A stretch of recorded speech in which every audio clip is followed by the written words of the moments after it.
A very good morning to all. I hope you all are doing well. तो चलिए शुरू करते हैं आज के सेशन को।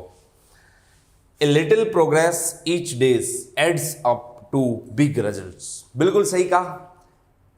एक दिन की जो मेहनत है वो एक दिन बहुत बड़ा धमाका करेगी। और इसी उम्मीद के साथ आप लोग की एससीएस की प्रीलिम्स की तैयारी अच्छे से चल रही होगी, मैं उम्मीद कर सकता हूँ। और वो एक कहावत है ना कि बूंद बूंद से घड़ा भरता है। जब तक आप एक एक दिन की मेहनत नहीं करोगे, एक एक घंटे को इन्वेस्ट अच्छे से नहीं करोगे, पढ़ाई पर नहीं लगाओगे, तब तक आप लोग की ये तैयारी नहीं होने वाली है। इसी उम्मीद के साथ आप लोग पढ़ते रहिए, अच्छी चीज़ें करते रहिए।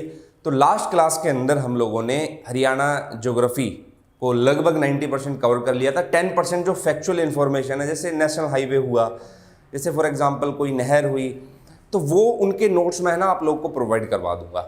वो उसमें ज़्यादा कुछ ऐसी कुछ खास चीज़ है नहीं। आज की क्लास के अंदर हम लोग एक नया टॉपिक कवर करेंगे, एक नया सब्जेक्ट स्टार्ट करेंगे हरियाणा का, और वो है हरियाणा की पॉलिटी। हरियाणा की पॉलिटी को समझने से पहले आप लोग को ये जानना ज़रूरी है कि हरियाणा की फॉर्मेशन कैसे हुई, हरियाणा का उदय कैसे हुआ। देखो, मैं आप लोग को एक पॉइंट बताता हूँ। कोई भी नया स्टेट जब बनता है तो ऐसा नहीं बोल सकते कि यार एक साल के अंदर ये सारी घटनाएं हुई और उसमें ये स्टेट बन गया। अगर आप लोग एग्जाम्पल देखते हो किसका, आंध्र प्रदेश का, तो चेतन सर ने आप लोग को पढ़ाया है डिटेल के अंदर कि रीऑर्गेनाइजेशन ऑफ स्टेट्स कैसे कैसे हुआ। तो ये जो आंध्र प्रदेश स्टेट है, इसके पीछे भी एक लंबा आंदोलन चला।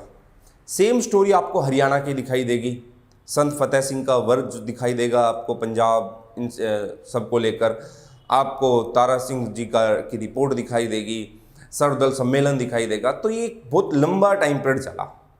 और ये जो टाइम पीरियड था, इस टाइम पीरियड पे आपको दिखाई देगा कि यहाँ पर भाई एक के बाद एक पंजाब से हरियाणा अलग होना चाहिए, हिंदी बेल्ट के लिए ये होना चाहिए, पंजाबी के लिए यहाँ तक चीज़ें होनी चाहिए। वो पूरा का पूरा डेवलपमेंट आप लोग को दिखाई देगा। आज की क्लास के अंदर वही आप लोग समझोगे। शुरू करने से पहले मैं आप लोग को एक छोटी सी स्टोरी सुनाता हूँ। देखो, हिस्ट्री से ही जुड़ी हुई है और उसको जोड़ना है अपने फॉर्मेशन ऑफ हरियाणा के साथ। ईस्ट इंडिया कंपनी यहाँ पर आती है, और जब ये यहाँ पर आती है तो बहुत सारी यूरोपियन पावर्स इंडिया में थी। पुर्तगाल थे, डच थे, इंग्लिश थे, डेनिश थे, फ्रांस थे। मॉडर्न हिस्ट्री में आप लोग पढ़ोगे, भरत सर आपको कराएंगे। तो ब्रिटेन ने क्या किया, सबसे पहला काम तो इनको डिफीट करना शुरू किया, हराना शुरू किया। बैटल ऑफ सवाली, बैटल ऑफ बेदरा, बैटल ऑफ वांडीवास, इन सब के अंदर इनको हरा दिया। जब इनको साइड में कर दिया, फिर अगला स्टेप क्या हुआ, अगला कदम ये हुआ कि अब जो इंडिया के अंदर ये सभी की सभी जो पावर्स है, जो रीजनल पावर है, क्षेत्रीय जो शक्ति है, उनको हम लोग हराना शुरू करते हैं, उनका एनेक्सेशन करना शुरू करते हैं। इसी तर्ज पर आपको दिखाई देगा पंजाब के साथ सर्जन अर्जन की संधि की जाती है। जब पंजाब के साथ ये सर्जन अर्जन की संधि की गई तो उस टाइम पे हरियाणा जो ये थोड़ा बहुत अलग क्षेत्र था, इसको या पंजाब को आप बोल दो, कोई दिक्कत नहीं है। ये जो पंजाब हरियाणा का क्षेत्र था, इसको किसने मिला लिया, ब्रिटिश ने अपने टाइम पे मिला लिया। पंजाब का पूरा बैकग्राउंड समझोगे वो वहाँ पर आप लोग देख लेना। 1803 के आसपास ब्रिटेन ने हरियाणा का एनेक्सेशन कर लिया, आप ऐसा बोल सकते हो, क्योंकि हम लोग हरियाणा पढ़ रहे तो वही देखेंगे। उसके बाद देखो क्या हुआ, टाइम पीरियड बीतता गया। 1832 का टाइम पीरियड आया, और ये जो 1832 का टाइम पीरियड था, इस टाइम पीरियड पे देखो 1803 के अंदर इसको ईस्ट इंडिया कंपनी में मिला दिया गया। 1832 के टाइम पीरियड पे ट्रांसफर कर दिया गया नॉर्थ वेस्टर्न फ्रंटियर या north western provinces of British India. British Bharat का तो नॉर्थ वेस्ट फ्रंटियर था। आज के टाइम पे बात करूं, जैसे फॉर एग्जांपल अपना कानपुर वाला रीजन, ये इसका मेन हेड हुआ करता था। यूनाइटेड प्रोविंसेस जो है, संयुक्त प्रांत जो है, उसमें नॉर्थ वेस्ट फ्रंटियर जो है, नॉर्थ वेस्ट प्रोविंसेस जो है, उत्तर पश्चिमी प्रांत, उसका इसको हिस्सा बना दिया गया। कब? 1832 में। 1832 के बाद स्टोरी देखो कैसे शुरू होती है। फिर स्टोरी आएगी आपकी 1858 की, और उस 1858 की स्टोरी में क्या हुआ देखो। यहां पर 1803 के अंदर ईस्ट इंडिया कंपनी ने, ब्रिटिश ईस्ट इंडिया कंपनी ने किसमें मिला लिया, इसको अपने अंदर मिला लिया। सर्जन अर्जन की ट्रीटी आप लोग हिस्ट्री में देखते हो। 1832 के अंदर इसको ट्रांसफर कर दिया गया नॉर्थ वेस्ट फ्रंटियर के अंदर। अब आप लोग एक चीज जानते हो, 1848 से लेके 56 तक एक थ्योरी आती है डलहौजी की, डॉक्ट्रिन ऑफ लैप्स, विलय की नीति या व्यवगत का सिद्धांत। इस डॉक्ट्रिन ऑफ लैप्स में क्या था कि अगर किसी का कोई सक्सेसर नहीं है, किसी का कोई उत्तराधिकारी नहीं है, तो उस रीजन को मिला लो। 3 तरीके के स्टेट बांट दिए गए। हालांकि ऐसा इसका ज़्यादा कोई पंजाब से लेना देना है नहीं, लेकिन इसका 1858 के एक्ट से लेना देना है। और इसी के तर्ज पर या बहुत सारे रीजन इकट्ठा हुए, कारण इकट्ठा हुए, और इन्हीं सब के स्टेटस के ऊपर, इनके आधार के ऊपर, दर्जे के आधार पर अपने यहाँ पर 1857 का रिवोल्ट शुरू हो गया। 1857 की क्रांति या 1857 का विद्रोह शुरू हो गया। ये जो 1857 का रिवोल्ट था, इस रिवोल्ट के रिजल्ट में आपको दिखाई देगा 1858 का जो एक्ट आया, उस 1858 के एक्ट के अंदर कुछ चेंजेस किए गए। किसके अंदर? आज का जो हरियाणा है, पंजाब है, उसके अंदर। और देखते हैं क्या चेंजेस किए गए, वो एक बार आप लोग को देखना है। देखो, जो 1858 था, the state including most of the territory of Haryana state was included in Punjab, but during the independence the demand of Haryana started to arise. इसके अंदर ये हुआ कि यार, एक तो पहले बोल दिया कि हम कोई भी नए स्टेट को एनेक्स नहीं करेंगे, उसका डॉक्ट्रिन ऑफ लैप्स की पॉलिसी उसके ऊपर लागू नहीं करेंगे, जबरदस्ती नहीं मिलाएंगे उसको, उस पॉलिसी को ही हम लोग खत्म कर रहे हैं। और ये जो अपना हरियाणा का कुछ पार्ट है, जो नॉर्थ वेस्ट फ्रंटियर का हिस्सा माना जाता था, उसको किसके अंदर मिला रहे हैं? उसको हम लोग मिला रहे हैं पंजाब के अंदर। 1858 से ही हरियाणा पंजाब का हिस्सा हो गया। लेकिन 1858 से लेकर 1947 तक एक लॉन्ग ड्यूरेशन में ना तो पंजाब के लोग एक्सेप्ट कर पाए। आप लोग भाई बड़े भाई हो, देखो आज की क्लास में कोई ऐसी चीज़ नहीं बोलूँगा जिससे किसी को कोई चीज़ बुरा लगे, इस टाइप की चीज़ें हो। मैं सिर्फ हिस्ट्री या हिस्टोरिकल बैकग्राउंड बता रहा हूँ किसका, हरियाणा का। 1858 से लेके 1947 तक ये जो टाइम पीरियड था, इस दौरान बड़े बड़े आंदोलन हुए, फास्ट हुए, व्रत हुए, अलग अलग जगहों पर डिमांड रखी गई अलग अलग चीज़ों की। तो आपको जैसे संत फतेह सिंह का व्रत, तारा सिंह जी की रिपोर्ट, ये सारी की सारी चीज़ें आप लोग हिस्ट्री के अंदर देखते हो। जब ये चीज़ें आप लोग को दिखाई देगी हिस्ट्री के अंदर, तो एक चीज़ समझ में आएगी कि कोई भी नया स्टेट जो बनता है वो एक दिन की डिमांड पर नहीं हो जाता। ये आज की क्लास के अंदर, हरियाणा की क्लास के अंदर आपको देखने को मिलेगा।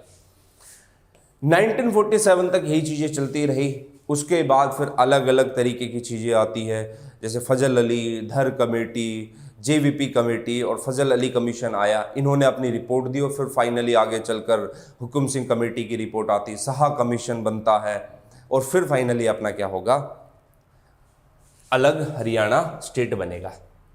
तो अब एक बार इसको हम लोग आगे की तरफ समझते हैं। 1858 के अंदर इसको किसका पार्ट बना दिया गया?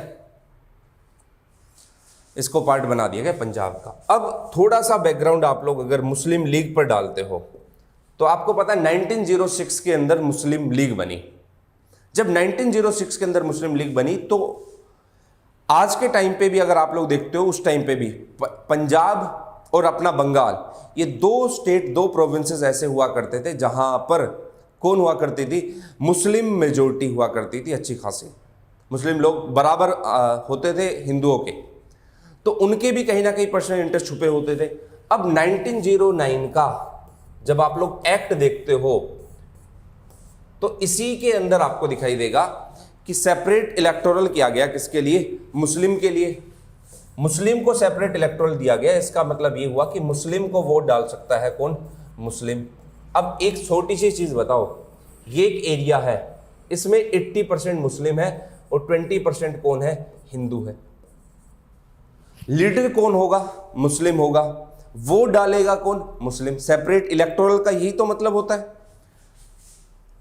इस 80% मुस्लिम को वोट, मुस्लिम लीडर को ये लोग वोट डाल रही है। 20% हिंदू समझेंगे यार हम तो वैली बैठे हैं, ऐसे ही बैठे हैं, चलो हम लोग इस क्षेत्र को छोड़कर, इस जगह को छोड़कर दूसरी जगह जाते हैं।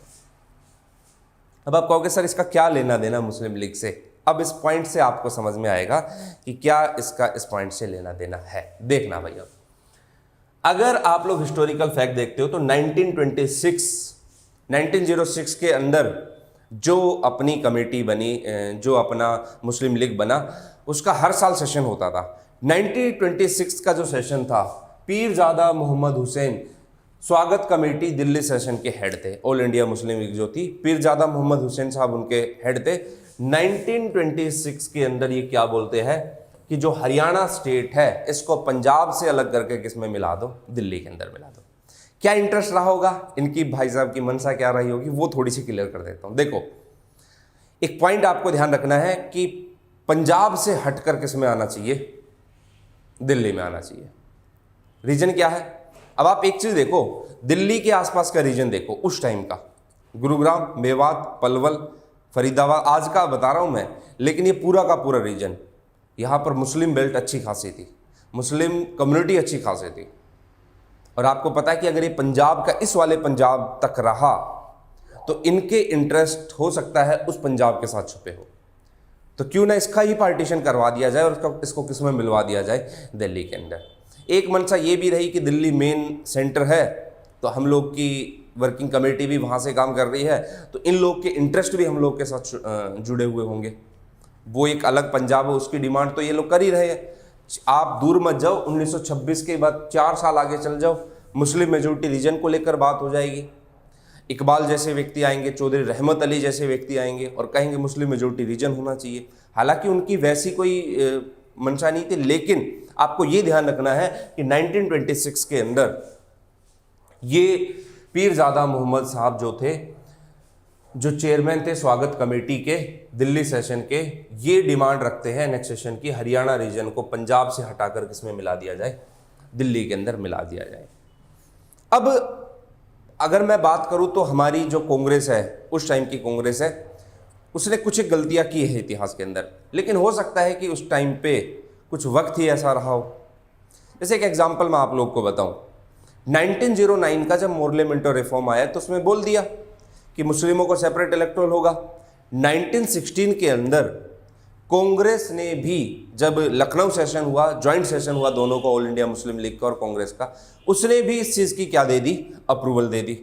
सेम चीज़ यहाँ पर इन्होंने दोहराई, कब, 26 के बाद जो 28 का टाइम पीरियड आता है उसके अंदर। देखना है कैसे चीज़ें को दोहराया। सर्वदल सम्मेलन जो दिल्ली के अंदर हुआ 1928 के अंदर, दिल्ली प्रदेश Congress committee also repeat a similar demand, उन्होंने भी क्या रखा, सेम डिमांड को रखा। लेकिन आप कहोगे सर ये तो दिल्ली की कमेटी तो डिमांड रखेगी। रीजन कोई भी रहा हो, लेकिन प्रदेश कांग्रेस कमेटी ने भी उस चीज़ को बढ़ावा दिया। ये छोटी छोटी जो इतिहास की जो घटनाएं हैं ना, जो इंसिडेंट्स है, यही एक दिन बड़ा धमाका कर जाएगी। जैसे आपके छोटे छोटे एक एक घंटे एक दिन आपको डीएसपी बना देंगे, आपका एक एक दिन आपको एसडीएम बना देगा, ऐसे इतिहास की छोटी छोटी घटना एक दिन क्या लेकर आ जाएगी, तूफान लेकर आ जाएगी। और तूफान देखो कैसे आएगा।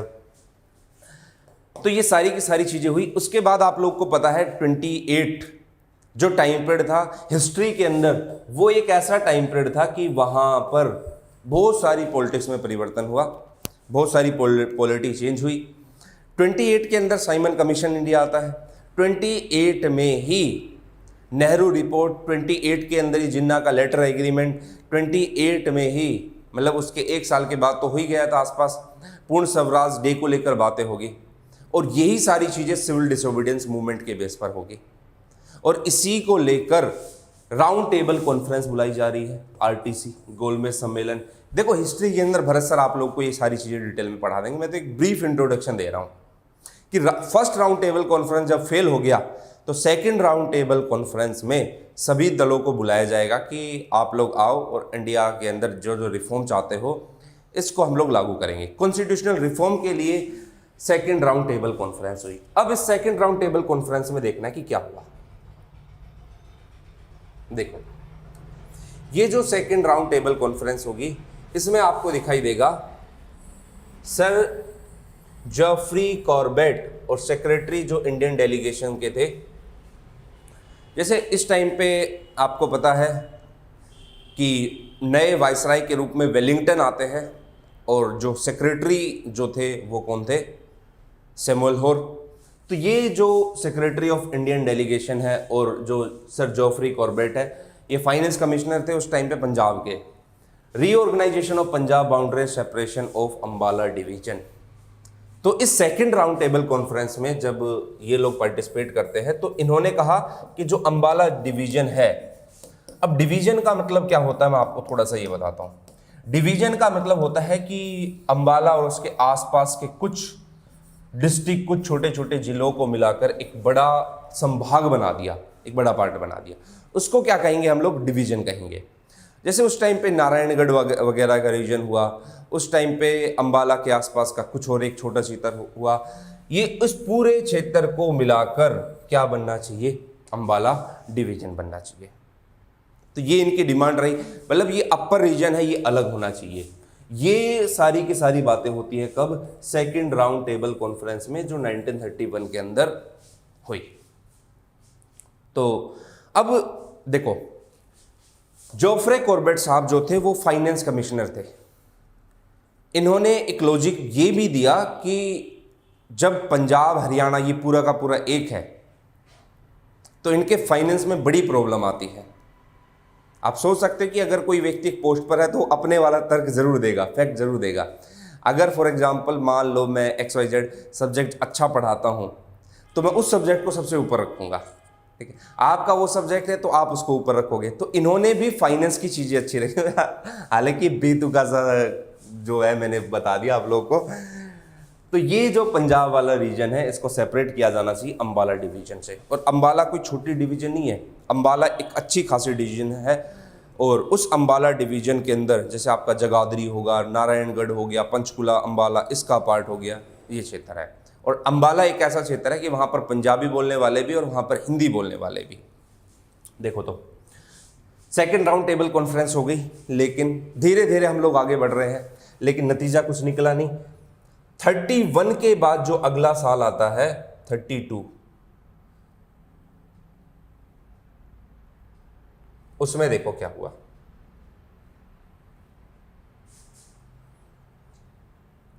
देखते हैं एक बार। ऑन September 9, 1932, famous nationalist leader of Haryana and Delhi, Deen Bandhu Gupta gave a statement to separate Haryana. Consider 1932 का जो टाइम पीरियड था, दीन बंधु गुप्ता ये अपनी स्टेटमेंट देते हैं। और स्टेटमेंट देने के बाद ये क्या करते हैं? Separate Haryana considering it as different from Punjab. लो भाई, 1932 के अंदर ये बातें पूरी कर दी किसने? इन्होंने पूरी बातें कर दी। 1932 के अंदर क्या होना चाहिए? एक सेपरेट स्टेट होना चाहिए। किससे? पंजाब से।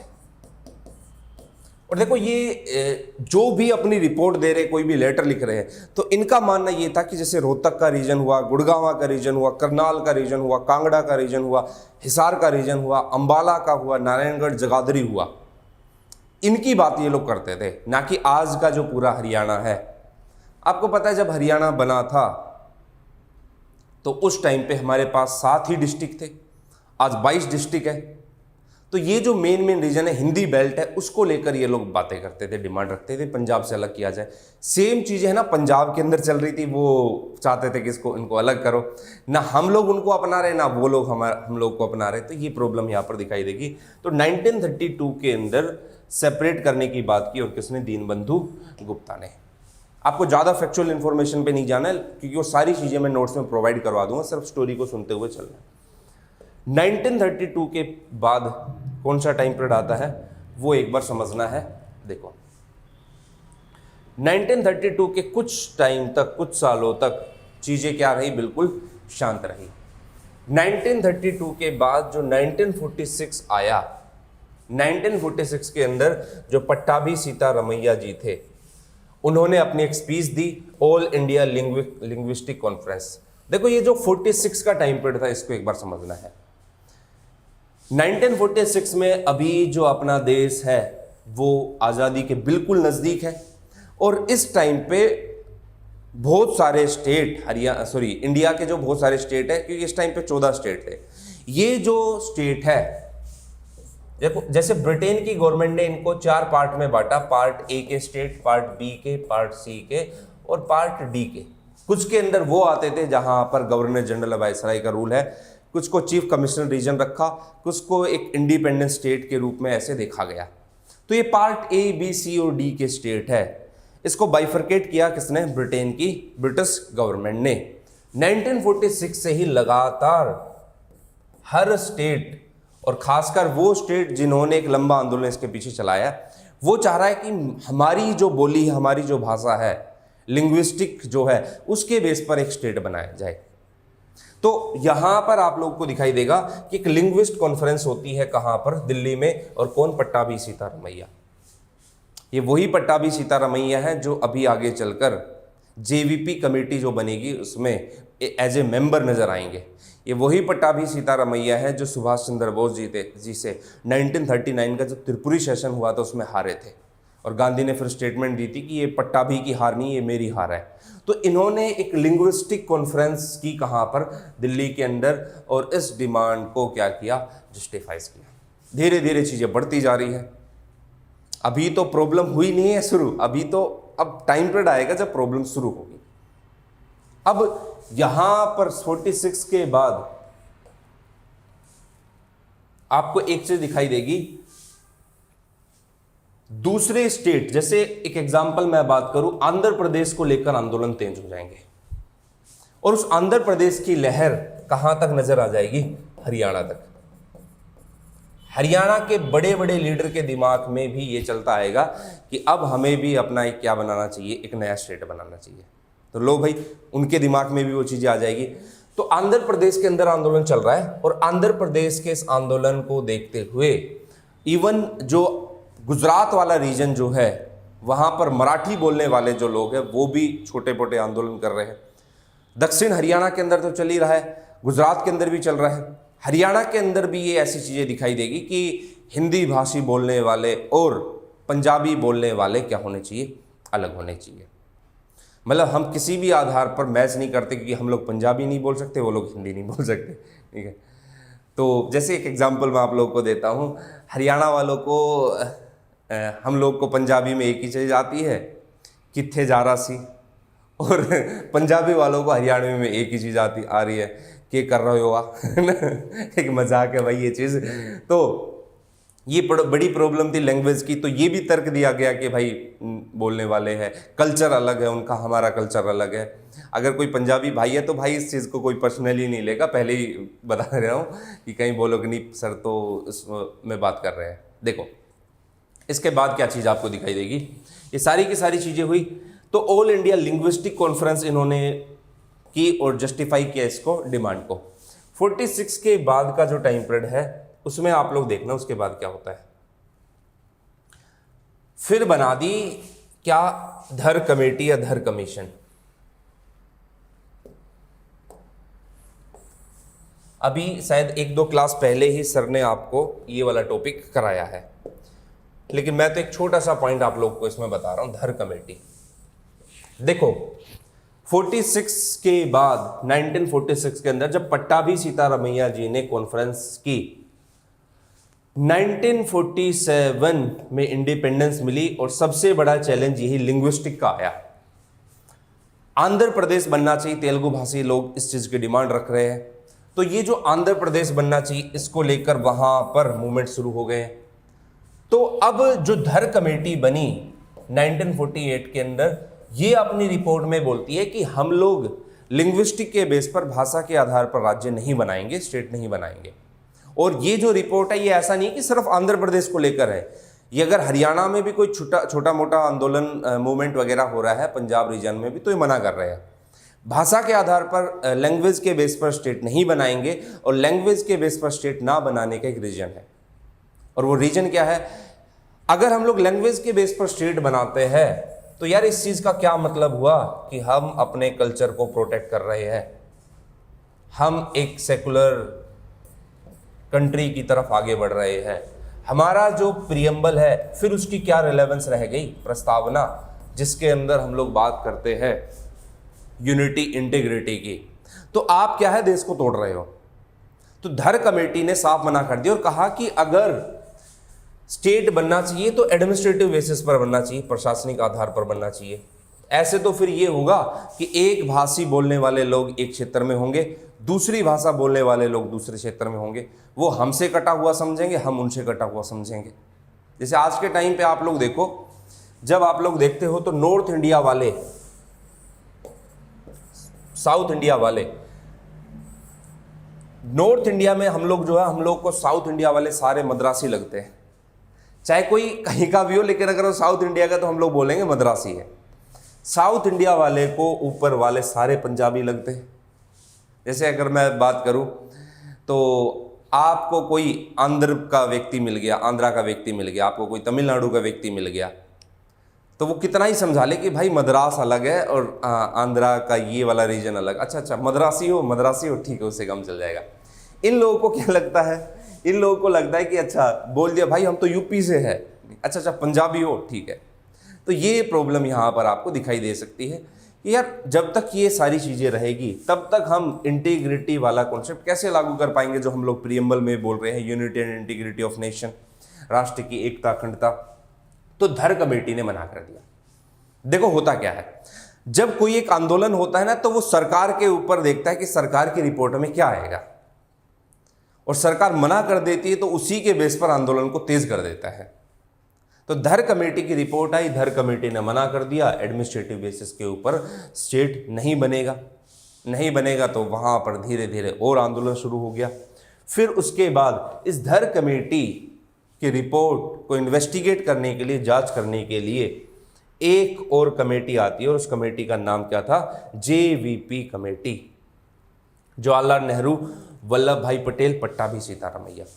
देखो अब पट्टाभी सीतारमैया आपको पता है 1946 के अंदर ये कॉन्फ्रेंस कर चुके थे। तो जवाहरलाल नेहरू वल्लभ भाई पटेल पट्टाभी सीतारमैया, इन्होंने क्या किया, इन 3 मेंबर को लेकर एक कमेटी बनी, और इसकी रिपोर्ट अप्रैल 1949 के समथिंग 1949 के आसपास आती है। कमेटी तो दिसंबर महीने में ही बना दी गई थी। जो जेवीपी कमेटी ने भी जो लिंग्विस्टिक स्टेट है उसकी डिमांड को कुछ टाइम के लिए ठुकरा दिया कि कुछ टाइम के लिए हम लोग भाषा के आधार पर राज्य नहीं बनाएंगे। तो इन्होंने मना कर दिया। अब जब इन्होंने मना किया 1946 से लेके टाइम पीरियड आप लोग देखो कौन सा, 1949, धर कमेटी आ गई, जेवीपी कमेटी आ गई, पट्टाभी सीतारमैया जी ये चीजें कर रहे हैं। यहां पर एक पॉइंट आपको ध्यान रखना, और वो क्या याद रखना है, 1948 के अंदर देखो ये सारी चीजें है ना आसपास घूम रही है। 46 के अंदर पट्टाभी सीतारमैया जी की स्पीच आई, 1948 में यहां पर अब आपको क्या दिखाई देगा कि जो मास्टर तारा सिंह जी जो थे, ये अपना एक लेटर लिखते हैं, और इस लेटर के अंदर, अजीत लेटर था इनका, इस लेटर के अंदर इन्होंने पंजाबी सूबे से अलग हटके किसकी डिमांड रख दी, सिख सूबे की। लो भाई लोहा गर्म था, मार दिया। तो मास्टर तारा सिंह जी ने पंजाबी सूबे से अलग हटके किस सूबे की डिमांड रखी, सिख। अब इनका मेन मकसद ये हो गया कि नहीं, पंजाबी नहीं, जो सिख कम्युनिटी है या सिख सूबा है यहाँ पर होना चाहिए। और उसका मतलब यही था कि आज का जो पंजाब का वो वाला पार्ट है, मतलब आप जो हरियाणा से बाउंड्री टच करते हैं, इसको, इस वाले पंजाब को हटा दो, बाकी जो पंजाब है उसकी डिमांड, पंजाबी सूबे सिख की डिमांड इन्होंने 1948 में क्या किया, रख दी। तो जब इन्होंने डिमांड रखी तो उसी टाइम पे ये धर कमेटी, जेवीपी कमेटी, इनकी रिपोर्ट आई, और ये लोग मनाही कर रहे हैं कि लिंग्विस्टिक बेस पर क्या नहीं होना चाहिए, स्टेट नहीं होना चाहिए। अब एक के बाद एक चीज देखो आप लोग, 1946 से शुरू हुए हम लोग, 1948 में धर कमेटी बना दी, वो मना कर रहा है। 1948 में पंजाबी सूबे से क्या होना चाहिए, सिख सूबा, मास्टर तारा सिंह जी इस चीज़ की डिमांड रख रहे हैं। 1949 में जेवीपी कमेटी आ रही है, वो मना कर रही है। तो ये 48 और 49 का जो टाइम पीरियड था, ऐसा टाइम पीरियड था जहां पर हरियाणा भाषी, मतलब हिंदी भाषी हरियाणा के लोग को और पंजाबी को ये लगने लग गया कि अब हमारी डिमांड पूरी नहीं होगी, इसलिए आंदोलन को थोड़ा तेज किया जाए। तो जब देखो 1948 से ही मैं आप लोग को बता देता हूं 6 सूबे की डिमांड उठती है। फिर हम लोग एक फॉर्मूला लेकर आते हैं और उस फॉर्मूले का नाम क्या था, सच्चर फॉर्मूला। तो हम लोग इन सारी चीज को नहीं अपना रहे हैं, तो नहीं अपना रहे हैं तो उसके कंटेक्स्ट के बाद कौन सा फॉर्मूला आएगा, सच्चर फॉर्मूला। पंजाब के जो कि सीएम भी थे कौन, भीमसेन सच्चर, तो ये फॉर्मूला दिया गया 1949 के अंदर, सच्चर फॉर्मूला ऑन अक्टूबर 1949। इस सच्चर फॉर्मूले को देखना है क्या होता है। देखो Punjab province was divided into 2 region. जो पंजाब प्रांत है, इस सच्चर फॉर्मूला जो दिया गया इसको 2 हिस्सों में बांटेंगे, एक तो होगा पंजाबी रीजन और दूसरा कौन सा होगा, हिंदी रीजन होगा। पंजाबी रीजन को आपको समझना है और हिंदी रीजन को समझना है, सच्चर फॉर्मूला। देखो ये जो फॉर्मूला आया इसको कहा जाता है कि इसका बैकग्राउंड 46 से लेके 48 तक ही तैयार हो चुका था, पंजाबी रीजन और हिंदी रीजन। अब थोड़ा सा मैं आप लोगों को बताऊं तो देखो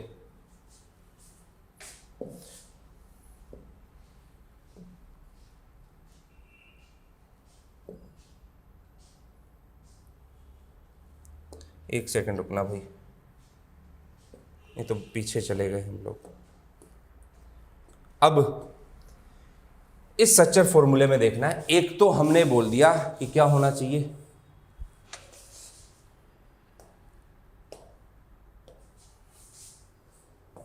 पंजाबी रीजन, और एक कौन सा होना चाहिए, अपना हिंदी रीजन। तो ये जो पंजाबी और हिंदी रीजन है इसके अंदर क्या देखना है, इस हिंदी रीजन में आपका कौन कौन सा क्षेत्र आना चाहिए, जैसे आपका रोहतक रीजन हुआ, आपका गुरुग्राम रीजन हुआ, आपका करनाल कांगड़ा हिसार रीजन हुआ, करनाल कांगड़ा हिसार रीजन, उसके बाद अंबाला, नारायणगढ़ और जगाधरी जो यमुनानगर में पड़ता है वो होना चाहिए। तो रोहतक, गुड़गांव, करनाल, कांगड़ा, हिसार, अंबाला, नारायणगढ़ उस टाइम पे, और जगाधरी ये होना चाहिए। इस जो हिंदी है इसकी जो भाषा होगी, ये जो हरियाणवी क्षेत्र इसकी भाषा हिंदी होगी, पंजाब की गुरमुखी लिपि होगी, और यहां पर इस हिंदी के अंदर ये कर दिया गया कि इसकी जो दूसरी सेकंड ऑफिशियल लैंग्वेज होगी वो कौन सी होगी, सेकंड लैंग्वेज इसकी पंजाबी होगी। अब यहां पर सारी चीजें ठीक थी, लेकिन कुछ एक प्रॉब्लम यहां पर थी, और ये भी किया गया कि प्री यूनिवर्सिटी तक हिंदी में पढ़ाई कराई जाएगी, कुछ सिलेबस के अंदर चेंजेस होगा, सरकारी स्कूल में शिक्षा का माध्यम स्कूल के संचालक जो है, स्कूल के जो डायरेक्टर जो है वो डिसाइड करेंगे।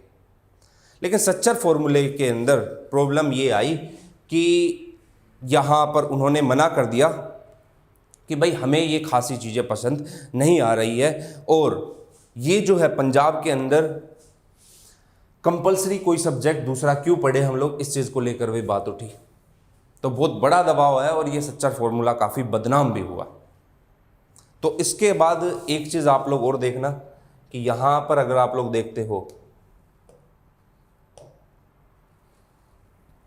जैसे हिंदी और पंजाबी रीजन, हिंदी जो है हिसार, रोहतक, गुरुग्राम, करनाल, अंबाला, महेंद्रगढ़, कोहिस्तान, संगरूर, शिमला, कांगड़ा, ये वाला। पंजाबी बेल्ट जो है उसमें होशियारपुर, जालंधर, लुधियाना, फिरोजपुर, अमृतसर, गुरदासपुर, अंबाला का कुछ रीजन इसके अंदर आएगा, जैसे अंबाला में जो नारायणगढ़ और जगाधरी वो यहाँ पर आ जाएगा, बाकी रीजन इसके अंदर ये है। तो ये 2 क्षेत्र के अंदर बांट दिया गया, लेकिन जनता ने, वहाँ की जनता ने खुद मना कर दिया कि हम ये सब्जेक्ट इसको हम लोग कंपलसरी नहीं पढ़ेंगे, और इस चीज़ की डिमांड को लेकर बड़ी ही आपत्ति उन्होंने जताई। तो यहाँ तक ये चीज़ें हुई। सच्चर फॉर्मूले को कुछ खास अचीवमेंट नहीं मिली। जब सच्चर फॉर्मूले को खास अचीवमेंट नहीं मिली तो धर कमेटी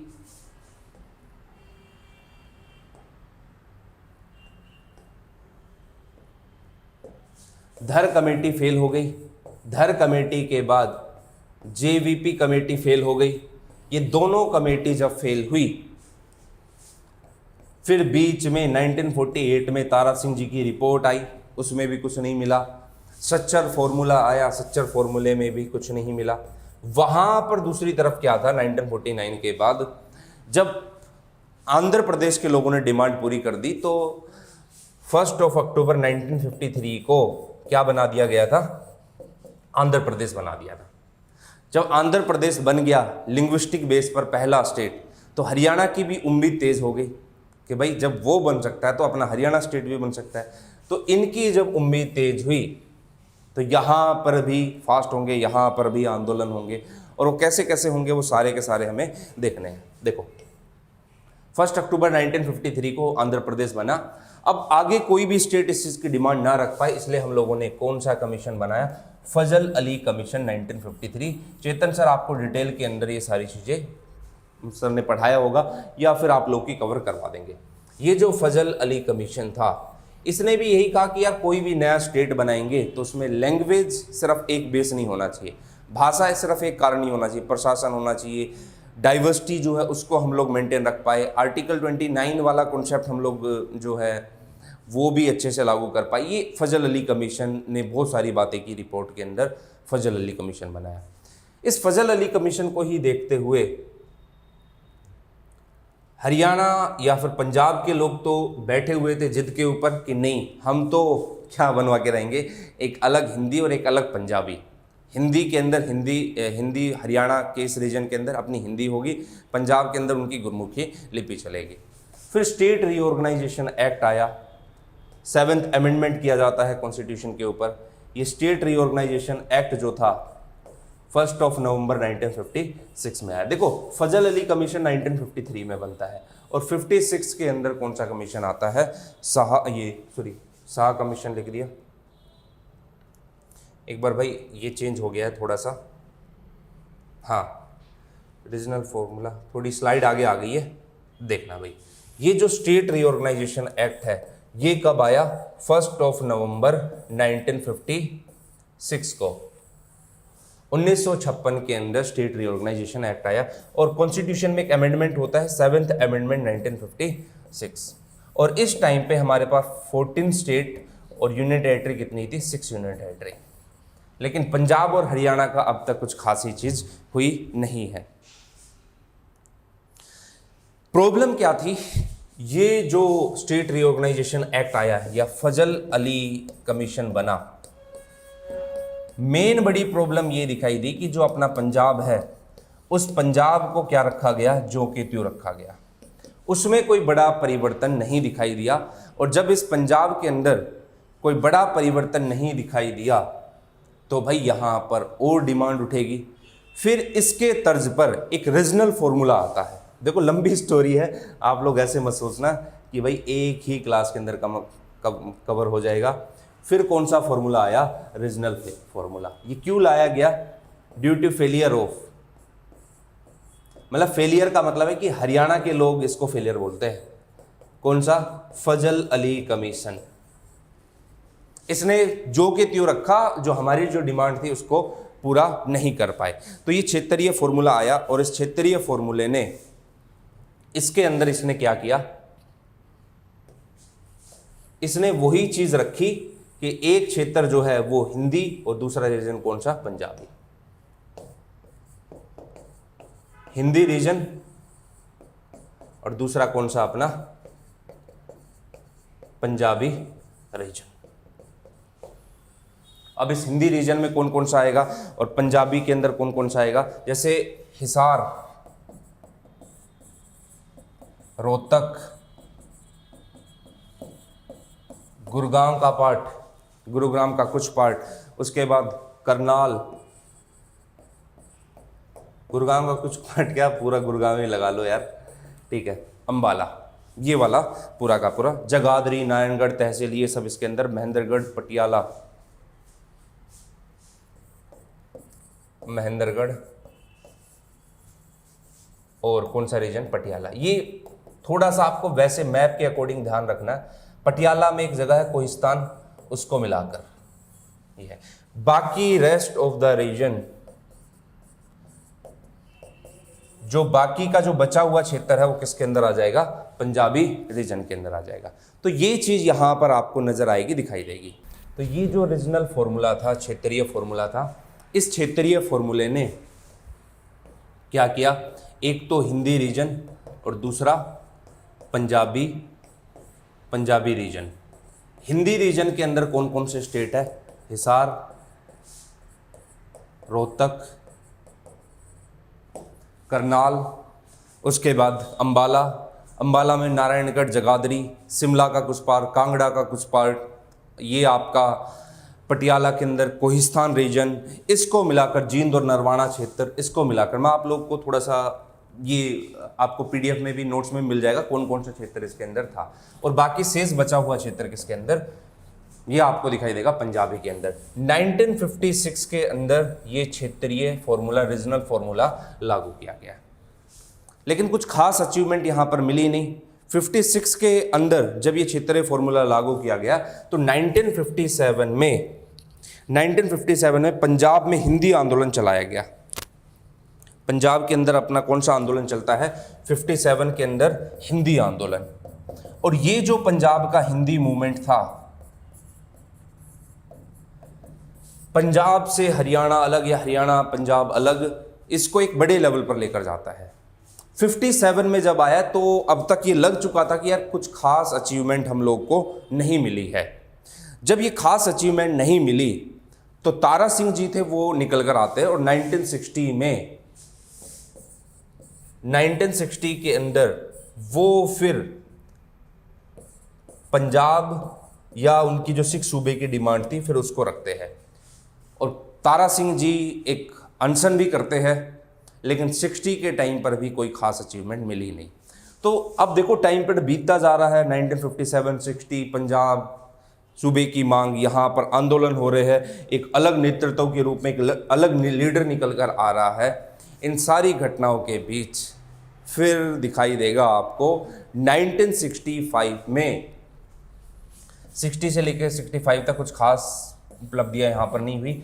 65 में आपको दिखाई देगा संत फतेह सिंह का व्रत होता है। शिरोमणि अकाली दल के वाइस प्रेसिडेंट भी रह चुके थे संत फतेह सिंह। संत फतेह सिंह का अनशन होता है। संत फतेह सिंह ने 2 बार अनशन किया। पहली बार ये जो अनशन करते तो 1965 में, उस टाइम पे पाकिस्तान के साथ हमारी वॉर शुरू हो गई थी, तो उस चीज़ को देखते हुए फिर आंदोलन को रोकना पड़ा, अनशन को रोकना पड़ा। फिर ये दोबारा आते हैं, और जब दोबारा आते हैं तो 21 दिन की भूख हड़ताल पर बैठते हैं और बोलते हैं कि भाई जब तक बन नहीं जाता तब तक हड़ताल पर बैठा रहूँगा।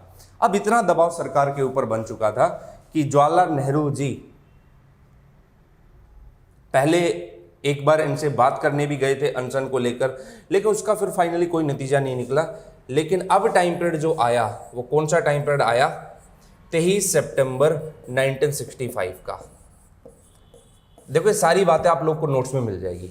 ये जो 1965 का टाइम पीरियड था, इस टाइम पीरियड पे क्या हुआ, सरकार ने देखा कि 1960 से लेके 65 तक ये 2 साल ऐसे हैं कि इसमें एक बड़े लीडर के रूप में मास्टर तारा सिंह जी दिखाई दे रहे हैं, और दूसरे बड़े लीडर के रूप में आपको कौन नजर आ रहे हैं, दूसरे बड़े लीडर के रूप में फतेह सिंह जी, संत फतेह सिंह जी। ये दोनों के दोनों बड़े लीडर के रूप में दिखाई दे रहे हैं और इनका लगातार अनशन चल रहा है। और फाइनली 23 सितंबर 1965 को दबाव में आकर इन चीज़ों को देखते हुए क्या कर दिया गया कि भाई अब क्या होगा, अब तो सिर्फ एक ही चीज़ होगी कि अब जो है हम लोग एक पार्लियामेंट्री कमेटी बनाएंगे, संसदीय समिति बनाएंगे और इस मामले की जांच करेंगे, आप अनशन तोड़ दो और आपके डिमांड को हम पूरा करते हैं। अब ये पार्लियामेंट्री कमेटी बननी थी, और ये पार्लियामेंट्री कमेटी जो बनी वो किसकी अध्यक्षता में बनी, उस टाइम पे हमारे जो स्पीकर साहब थे हुकुम सिंह, उनकी अध्यक्षता के अंदर एक पार्लियामेंट्री संसदीय कमेटी बनती है। ये संसदीय कमेटी अपनी रिपोर्ट देती है, ये इस पूरे मामले की जांच करती है, और जांच करने के बाद उन्होंने अपनी रिपोर्ट दी। मतलब अब तक ये तय हो चुका था कि हाँ हरियाणा स्टेट को हमें बनाना है। तो पार्लियामेंट्री कमेटी की रिपोर्ट आती है, उस रिपोर्ट के बाद फिर ये हुआ, हमने एक कमीशन बनाया जिस कमीशन का नाम क्या था, साहा कमीशन। कौन सा कमीशन, साहा कमीशन। एक सेकंड अपना, साहा कमीशन। ये जो साहा कमीशन था जो हमारे जज साहब है, जस्टिस JS साहब, JC साहब, उनकी अध्यक्षता में ये बना साहा कमीशन। और इस साहा कमीशन के 3 मेंबर थे। एक तो खुद जस्टिस JS साहब थे, एक हमारे दत्त साहब थे और दूसरे फिलिप साहब थे। तो साहा कमीशन 3 मेंबर कमेटी बनी और इसने अपनी रिपोर्ट दी और रिपोर्ट के अंदर फिर finally Punjab reorganization act pass किया गया और बाउंड्री कमीशन पास किया गया और फिर फाइनली इसके रूप में गठन हो गया, एक नए हरियाणा स्टेट के रूप में गठन हो गया। तो आपको ये पूरा बैकग्राउंड समझना है कि हरियाणा का जो गठन हुआ वो किस कमीशन की रिपोर्ट के बेसिस पर हुआ, साहा कमीशन। या 1 नवंबर 1966 को जो हरियाणा स्टेट बना, तो हरियाणा स्टेट उस टाइम पे जो उसके 60 डिस्ट्रिक्ट थे वो किसकी रिपोर्ट के ऊपर बेस्ड थे, साहा कमीशन की रिपोर्ट के ऊपर बेस्ड थे। अब आपको वो सब नहीं पढ़ना कि भाई क्या कहते हैं कि किस दिन व्रत किया, व्रत किस दिन तोड़ा, पानी किस दिन पिलाया, नहीं यार, वो है ना ये जो अपने कांस्टेबल वगैरह की तैयारी करते वहाँ तक ठीक है। यहाँ पर आपको एक कंप्लीट हिस्टोरिकल बैकग्राउंड समझना है कि कैसे कैसे रिपोर्ट है। हाँ, ये पूछ सकता है कि साहा कमीशन में कौन मेंबर नहीं था। एक तो जस्टिस JS साहब थे, एक दत्त साहब थे, एक फिलिप साहब थे। तो ये 3 मेंबर थी। सारी चीज़ें आप लोग को नोट्स के अंदर मिल जानी है, कौन कौन से क्षेत्र है इसके अंदर वो आपको ध्यान रखने हैं। तो 7 डिस्ट्रिक्ट आपको किसकी दिखाई देगी, साहा कमीशन की दिखाई देगी। इस 7 डिस्ट्रिक्ट में कौन कौन सी है और उसके बाद कौन कौन सी डिस्ट्रिक्ट बनती है वो सारी हम लोग देखेंगे। अभी के टाइम पे कितने डिस्ट्रिक्ट है, 22 है। तो एक बार देखते हैं कि जब बना तो इसकी रिपोर्ट के अनुसार हमारे पास कितने डिस्ट्रिक्ट थे और आज कितने कितने हैं। एक बार आप लोग ये देखना, देखो 1 नवंबर 1966 को 7 डिस्ट्रिक्ट बने, अंबाला, रोहतक, महेंद्रगढ़, गुरुग्राम, गुड़गांव, करनाल, हिसार और जींद। अगर आप लोग देखते हो तो जनरली आपको ये वही 7 डिस्ट्रिक्ट दिखाई देंगे जो जिसकी डिमांड लगातार ही हिंदी भाषी को लेकर होती आ रही है। हाँ, इसके अंदर शिमला, कांगड़ा जो रीजनल फॉर्मूला वाला जो पॉइंट था, उस रीजनल फॉर्मूले को वाली चीज़ों को लागू नहीं किया। और दत्त साहब ने तो ये तक भी कहा खरड़ और चंडीगढ़ भी इसके अंदर नहीं शामिल होगा। खैर वो एक अलग चीज़ है। तो 7 डिस्ट्रिक्ट अपनी बन गई, कौन कौन सी, अंबाला, रोहतक, महेंद्रगढ़, गुड़गांव, फिर करनाल, हिसार और अपनी कौन सी, जींद। एक बार देख लेते हैं मैप के अंदर, आप लोग देखना,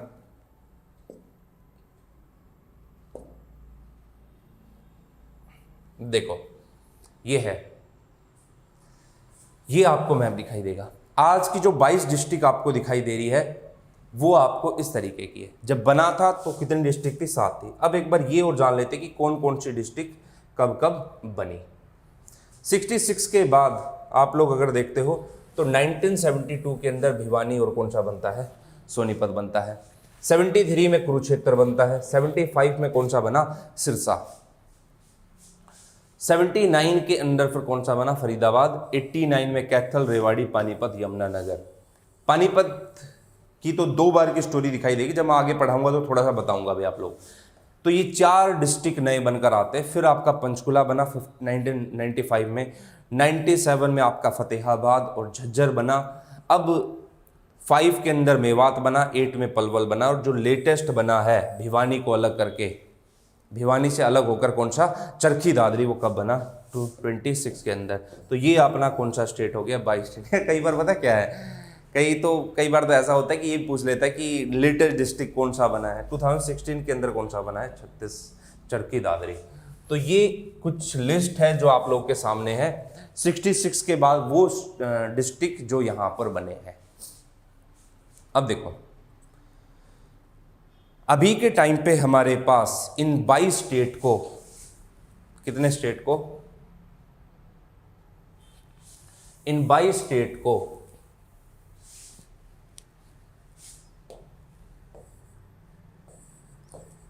सॉरी 22 डिस्ट्रिक्ट को, स्टेट बोल रहा हूं भाई मैं क्योंकि ज़्यादा स्टेट याद आता है। 22 डिस्ट्रिक्ट को 6 डिवीजन में बांटा गया है और वो 6 डिवीजन कौन कौन सी है और उसमें कौन कौन सी डिस्ट्रिक्ट आती है वो एक बार उसकी लिस्ट आप लोग को देखनी है क्योंकि वो इंपॉर्टेंट बनता है, एग्जाम में पूछता है। अब आप उसको ऐसे ही ध्यान रख सकते हो कि अगर आपको मैप पता है हरियाणा का तो मैप के बेसिस पर आप उसको ध्यान में रख सकते हो।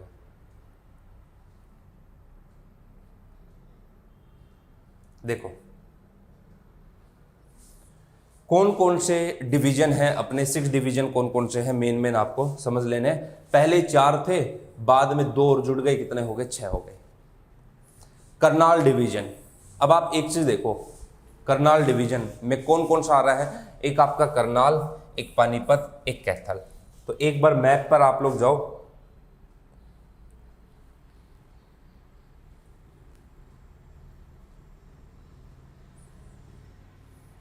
ये हो गई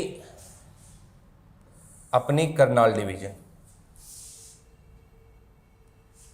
कौन सी डिवीजन, करनाल डिवीजन, पहली डिवीजन। करनाल, कैथल और पानीपत, इन 3 को मिलाकर ये अपनी कौन सी हो गई, पहली डिवीजन हो गई। ठीक है, इस डिवीजन के अंदर अपने कितने डिस्ट्रिक्ट शामिल है, अपने 3 डिस्ट्रिक्ट शामिल है। अगला देखो, ये है ना, इतने इजिली से याद हो जाएंगे आपको कि आप नियर बाई के देख लो कि फरीदाबाद डिवीजन है तो फरीदाबाद में कौन कौन सा है, फरीदाबाद, पलवल और नूह। अंबाला डिवीजन है तो अपर पार्ट देख लो अंबाला का, एक साइड पंचकुला है, एक साइड यमुनानगर और नीचे की तरफ कौन सा है, कुरुक्षेत्र है। देखो करनाल हो गया, करनाल के नजदीक में ऊपर की तरफ जो कुरुक्षेत्र है, कुरुक्षेत्र तो किसमें आ जाएगा, अंबाला डिवीजन में। एक तरफ आपको कैथल दिखाई देगा, एक तरफ आपको कौन सा दिखाई देगा, पानीपत दिखाई देगा।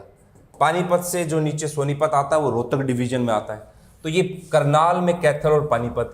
अंबाला देखते हो तो अंबाला बीच में है, अंबाला के एक तरफ आपको क्या नजर आएगा, यमुनानगर, और एक तरफ पंचकुला नजर आएगा, और नीचे की तरफ कुरुक्षेत्र। आप ऐसे मैप में भी देख सकते हो, ये है अंबाला, अंबाला के इस साइड पंचकुला, इस साइड यमुनानगर और इस साइड क्या है, कुरुक्षेत्र। ये हो गई अपनी कौन सी डिवीजन, अंबाला डिवीजन।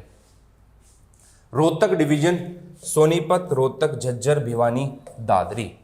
देखो रोहतक आपको दिखाई देगा, भिवानी से अलग होकर क्या बना, रोहतक। रोहतक तो है ही, झज्जर, भिवानी, दादरी और सोनीपत।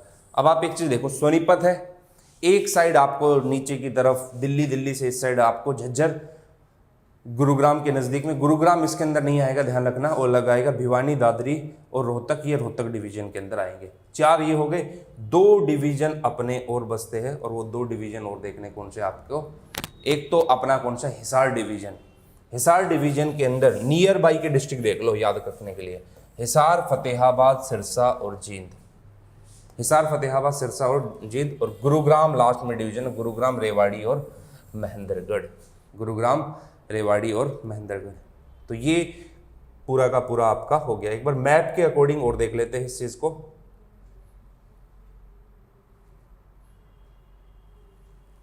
मैप के अकॉर्डिंग और देखना एक बार आप लोग।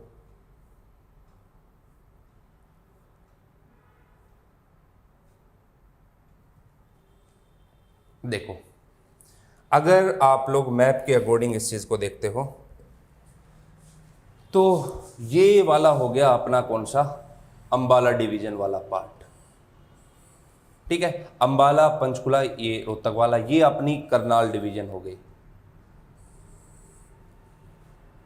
ये अपनी कौन सी हो गई, गुड़गांवा डिवीजन। फिर आपकी ये वाली नज़दीक वाली कौन सी हो गई, रोहतक। ये वाली कौन सी हो गई, हिसार डिवीजन। ठीक है, ये इस तरीके से ये आपकी आपकी कौन सी हो गई, फरीदाबाद वाली। तो इस तरीके से आप लोग, अगर मैप आपको पता है कि कौन सी डिस्ट्रिक्ट किसके अंदर आती है, तो आप इजीली आप उसको बता सकते हो कि कौन सी डिस्ट्रिक्ट किसके नज़दीक में बाउंड्री टच हो रही है। तो आप इस मैप को देखकर इजीली बता सकते हो कि कौन सी किस डिवीजन के अंतर्गत या अंदर आती है। देखते एक बार, लास्ट में चलते हैं।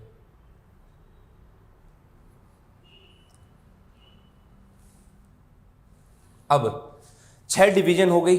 अब इस 6 डिवीजन के अंदर कितनी डिस्ट्रिक्ट बनी हुई है? अपनी 22 डिस्ट्रिक्ट, 22 डिस्ट्रिक्ट्स बनी हुई है। जब बना था तो कितनी डिस्ट्रिक्ट थी? 7 डिस्ट्रिक्ट थी। तो ये कुछ डेवलपमेंट हुआ जिसमें हमें दिखाई दिया कि हरियाणा का डेवलपमेंट या हरियाणा की फॉर्मेशन एक नए स्टेट के रूप में कैसे कैसे होती है। अब आपको मैंने पूरी स्टोरी बताई है, कब? जब हमारी सर जी अर्जन की ट्रीटी हुई 1803 से लेके अब तक की स्टोरी, और आपको इसी वे में ध्यान रखना है। एक बार मैं पूरी क्लास का रिकॉल रिवीजन करवा देता हूँ। 1803 के अंदर ब्रिटिश ईस्ट इंडिया कंपनी का पार्ट बन गया ये।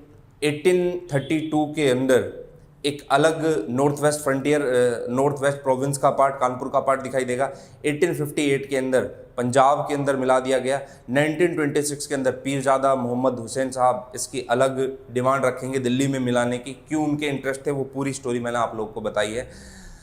26 बीत जाने के बाद जब 1928 आया तो दिल्ली वर्किंग कमेटी, कांग्रेस की जो वर्किंग कमेटी थी, वो भी इसको इजाज़त दे देती है।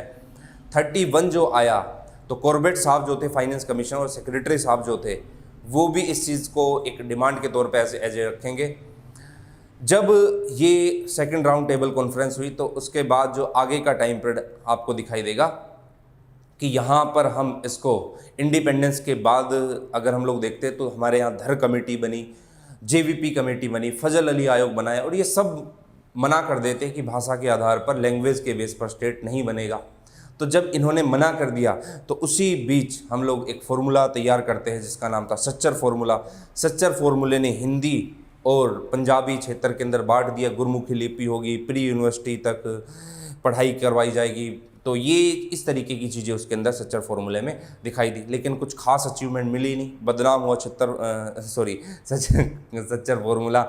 उसके बाद राज्य पुनर्गठन अधिनियम, स्टेट रिओर्गेनाइजेशन एक्ट आया, उसने भी पंजाब को ज्यों के त्यों रखा। तो हमने रीजनल फार्मूला दिया। तो 1960 के अंदर तारा सिंह जी व्रत रखते हैं। 65 के अंदर 2 बार फास्ट रखा जाता है, किनके द्वारा? संत फतेह सिंह के द्वारा। और फिर दबाव में आकर एक बार सरकार क्या करती है, भाई अब तो बनना ही चाहिएगा। हुकुम सिंह जो कि हमारे स्पीकर साहब थे, उनकी अध्यक्षता में एक पार्लियामेंट्री कमेटी बनी। इन्होंने अपनी रिपोर्ट दी, साहा कमीशन बना, 3 मेंबर बने, पंजाब पुनर्गठन एक्ट पास हुआ, और उसके अंदर फिर फाइनली अपना हरियाणा की 7 डिस्ट्रिक्ट निकल कर आती है। और आज के टाइम पे कितने डिस्ट्रिक्ट है? 22 डिस्ट्रिक्ट।